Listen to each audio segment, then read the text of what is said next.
stars, and everything in between. Richard Mazzi is the star from Schultzford, schultzford.com. I'm Bubba from 100.7 Star. And our star with us today is Richie Furay. Now, I'm going to read about you, Richie, so that everybody listening will know. You are a musician and Rock and Roll Hall of Fame member with Buffalo Springfield. You're best known for forming the band Buffalo Springfield with Stephen Stills, Neil Young, Bruce Palmer, and Dewey Martin. I mean, your resume is absolutely unbelievable. Thank you for joining us for Cars, Stars, and everything in between. Bubba, glad to be here with you this morning. So talk about starting Buffalo Springfield and how your career began. Well, of course, I met Stephen Stills back in New York City when I'd gone there to become a folk singer, and Stephen had done the same thing. And so we were in a group back in New York. And when that group broke up, Stephen headed off to California, and I went up to Pratt & Whitney Aircraft up in Connecticut because I wanted to eat a little bit. And a friend of mine brought a record up to me. The friend's name was Graham Parsons. He lived across the street from me in New York City, and he brought a record up by a group called the Byrds. Okay. And I knew immediately that I had to get in touch with my friend Stephen again and find out what was going on out in California. And finally, after a series of events, I got a hold of Stephen and went out to California. And interestingly enough, both of us had met Neil Young at a separate time. During this time, Stephen met him as he did a little tour of Canada, and I met him when Neil came down to peddle some songs in New York, and he stayed at our little apartment there. I'm going to pause you right there for a second. Think about that for a second. Neil Young is sleeping on your couch as he's in the process of trying to peddle some songs. Yeah. That's just insane to even think about. Well, let's put it this way. There was no couch. we had a mattress on the floor in this little apartment. Yeah, that's unbelievable. So he's sleeping on the floor at your apartment. That's amazing. And so anyway, once all that go ahead. Oh, yeah, that's me. Yep. Yeah, once we got that taken care of, and Neil went back up to Toronto, and I went out to California. I went up to Pratt & Whitney. I got a hold of Stephen, and he said, "Hey, come on out to California.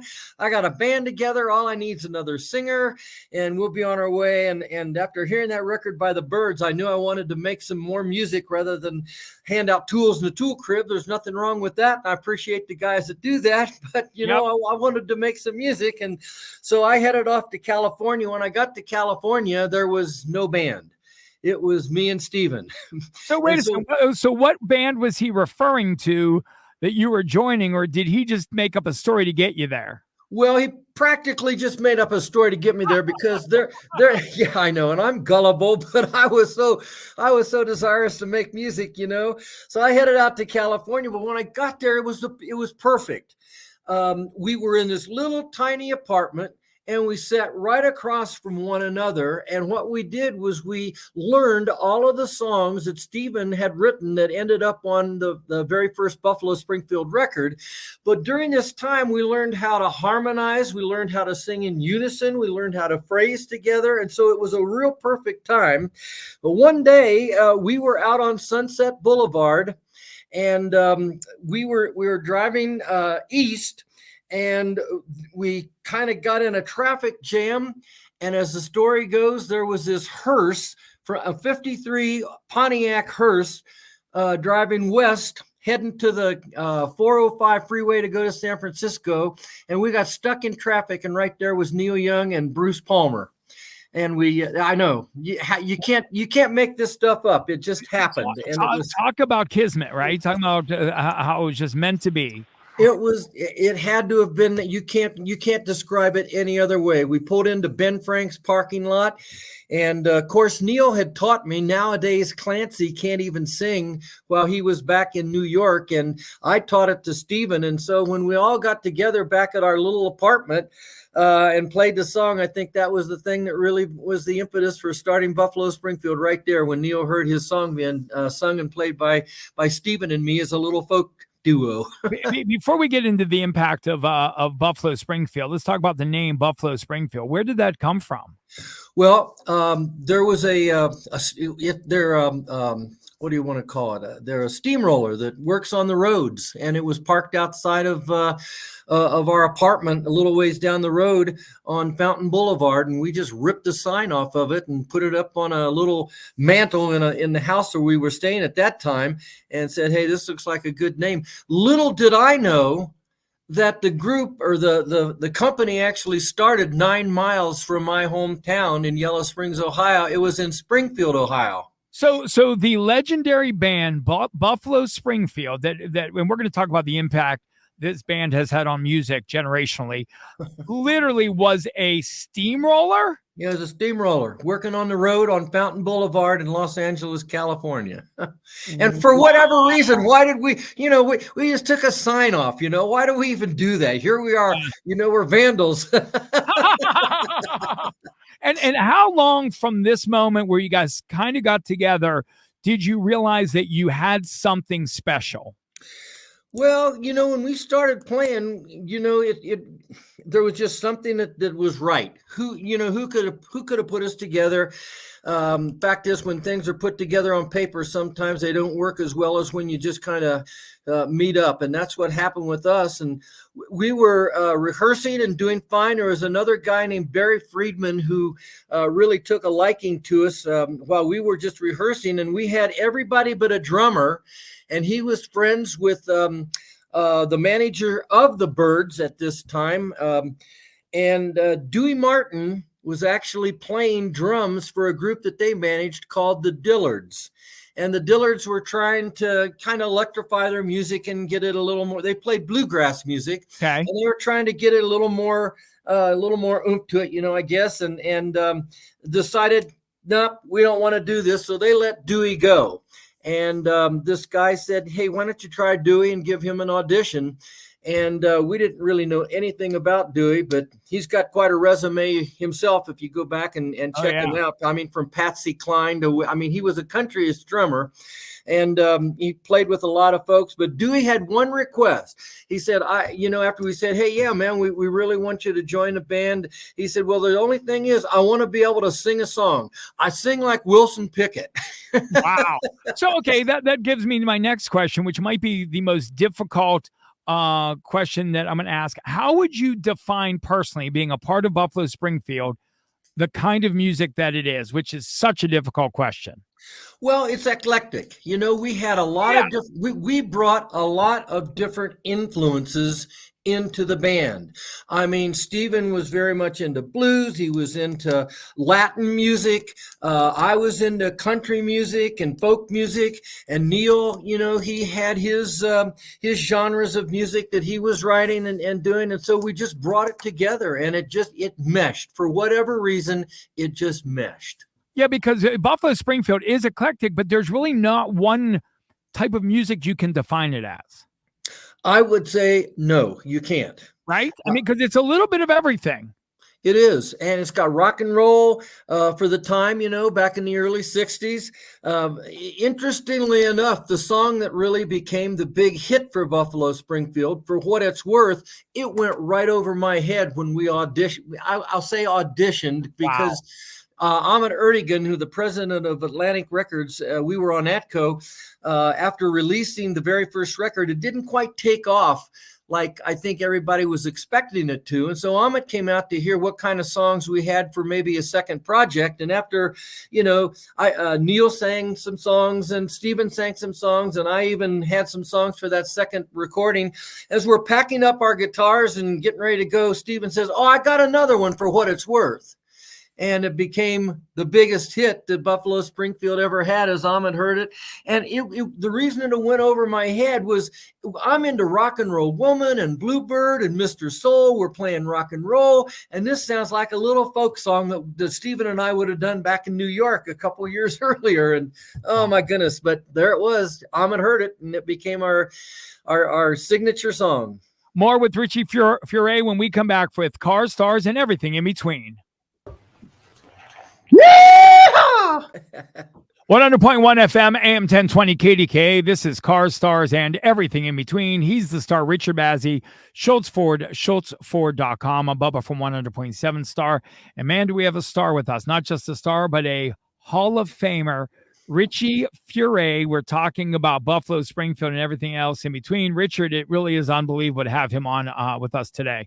Well, you know, when Chelsea told me that he was going to be on, of course, the first thing came to my mind, and I haven't heard you guys talk about this yet, but you know, I'm an aspiring singer and actually a frustrated one, and I broke right into "Stop, Children, What's That Sound? Everybody, look what's going down." Yep. And that's you, and I was so excited because although you're probably at least 15 years older than me, that's a joke. Well, I'll be 80 next month. No, there's no way you do not. Anybody that no. We can see you on a StreamYard. There's no way you are 80 years old. That is impossible. Unbelievable. I want your life. May 9, 1944. Wow. You look freaking fabulous. And you know, you look like Jon Stewart a little bit. John, now is that from the Kingston Trio? No, the TV. No, the TV. Okay. I know what you mean now. Yeah, there I go, man. I just immediately you got go back more hair to than he does, even. Man, you look great. And then I started to hear you guys talked about Stephen Stills, and you said you lived in a very small apartment. Stephen. And so when you said that, I went right to our house. It's a very, very small house, right? That would have been a Laurel Canyon house that you know, where David and Stephen and Graham all got together and wrote some of their hits up there. I mean, you're legendary. You're iconic. Well, I kind of saw some of it from the background. You know, those guys became big stars. I was just the guy in the middle. Yeah, but you were in the middle of something part of something as a whole was very great. Absolutely. And honored to be there. But you can't have that whole one piece without the things that make it up. And you made it up, and you were, I mean, think about the things that you left us and the things that you're leaving us. Yeah. I mean, you set the tone for everything. I moved to California. I'm from Pittsburgh, Pennsylvania, but I lived in that whole era, not in the same time frame, but the Laurel Canyon, the Sharon Tate, that whole thing. It was just fascinating to me to watch it. Yep. Yeah, it was just crazy, right? I was living in Beverly Glen at that time. And I know Beverly Glen really well. I knew Laurel Canyon really well. Yeah. LA still fascinates me. And it's nice place to visit, but wouldn't want to live there anymore. Yeah, it's changed a little bit, but man, I mean, really the music that you made, is there anything that stands out to you as your favorite moment, your favorite song, something that you think of immediately when you talk about Buffalo Springfield? Well, when you think of Buffalo Springfield, I think of the Whiskey A Go-Go. Because that's where the original band, there were 9 people in and out of the Springfield in 2 years. And so when we played at the Whiskey A Go-Go, we were the house band with the Doors and with Leaves and with Love and a bunch of other bands. But we were the tightest and the best that we ever were with the original 5 during that maybe 6 weeks that we were, you know, co-headlining with all these other bands. We really got tight. And then, you know, things start to go crazy with us, and you know, we had to start making some changes and adapt to it, and it was just hard, and it was impossible to really do, because I mean, it usually involves Neil or Bruce, right. And it was impossible. I mean, the 5 of us were what really made it click, as far as I'm concerned. So you see, and so for those of us in the audience that are watching this right now, would you tell everybody what the Whiskey A Go-Go was and what it meant to the culture? Well, it was a very popular club on Sunset Boulevard at the time. There were several that lined, you know, the strip, but the Whiskey A Go-Go, I mean, Johnny Rivers was a great big star there, you know, and of course, you know, the Doors played there, and it's if you go by, there's on Sunset Boulevard now, there's a little plaque there. Fact is, Buffalo Springfield has their name written on that little plaque, but there are other groups that have just moved along and used that as a springboard, you know, and it was a great place to play. I couldn't believe it when I walked in there after years of not being in there, though. It's a very tiny place. Yeah, it's small. Yeah. But you couldn't, and that's something you couldn't even get in. There were lines out. Oh my gosh. And that was one thing with the Springfield. When we started, there were no lines. And after we were there for 6 weeks, they were lined up and around the block to get in, which was really, was quite touching and humbling and all at the time that they were coming to see and us. on the corner of that was probably the largest Tower Records anywhere in the country. Right down the street. Yep. Right down the street on Horn Avenue, and then up at Horn became Spago. Yeah. These bring back some really great memories, but the songs that just resonate, and it's amazing to me how we can all identify a period of time with a song. It was a great time to be making music. There was so much going on, in Los Angeles at the time. Like I say, I keep mentioning the Doors. There was the Beach Boys. There were the Turtles. I lived with Mark Volman for a while, good friend of mine. Buffalo Springfield. There was just so, and you had the folk singers it was a terrific time to be making music. Really blessed to be able to have had that opportunity. And how did you parlay that into what you do today, Rich? Do you still perform? Actually, I'm heading to Tucson at the end of next week to do a concert. I have a little group with my daughter, Jessie Lynch, and my friend Dan Scarda.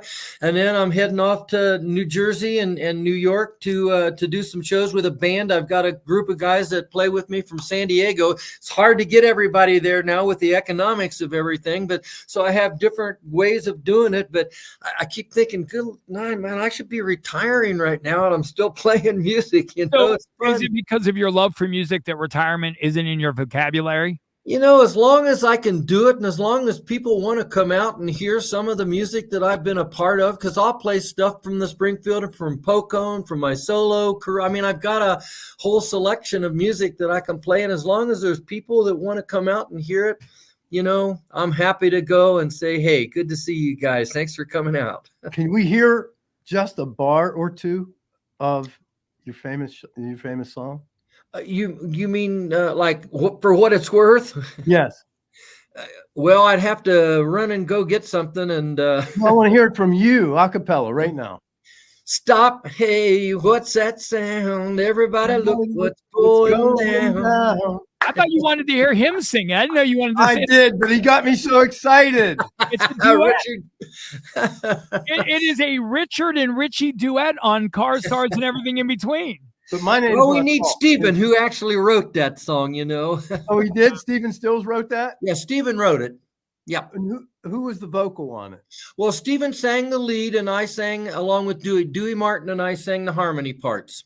How many movies would you guess that song has been in? Oh my gosh, I would love to have the royalties. All of the royalties from that. Yeah, every time you turn around, it's a theme song for somebody. Yeah, right. I absolutely love it, man. What an honor to talk to you. And Laurel Canyon, the documentary on Amazon, that people can watch it. And if they want to know more about you and everything Buffalo Springfield, right? They can definitely see those documentaries. And interestingly enough, I have one that's coming out next year that my manager, David Stone and Denny Klein, decided, you got a story that's worth telling. And so I've got one that we've been working on. We've got great interviews, everyone from musicians that I've worked with, from David Geffen and Clive David. Just all kinds of people that I never even thought, would contribute to it. And it's just fantastic. I got, Steve Cropper, and just all kinds of folks that have contributed to this. So I'm really honored that they would. My career has been a little bit different. I played music starting the bands of Buffalo Springfield, Poco, Souther, Hillman, and Furay. And then I took a little turn and I became a pastor for 35 years. And then I started playing music again. So, it's a different, and been married 57 years last week. God bless you. RichieFuray.com, RichieFuray.com. Thank you for being on Cars, Stars, and everything in between. Thank you so much for having me. You guys are great. Richie, thank you so much. Everything in between. Yeah! Beautiful. All right. Bye. Richie. Hey there. Hi there. How are you? Hey, it's Richard Bazzi. Now, is Richie short for Richard? Yes, my name is actually Paul Richard Furay. Well, hello, Paul. Well, good. No, you better. No, I don't answer to that much anymore. Oh, you should Only never when I told go me that, through Air Paul. Force, through the airport security, then I have to say I'm Paul. Oh, that's so funny. Well, it's wonderful that you were able to join us. We're privileged and excited. Well, I'm honored. I've Nice been to be here. listening. I came in from the sidelines, but your stories are so compelling. I love it. I love it. All right, here I'm saving it, and we're going to get started with part number 2. All right, and since it saves, we will be good to go.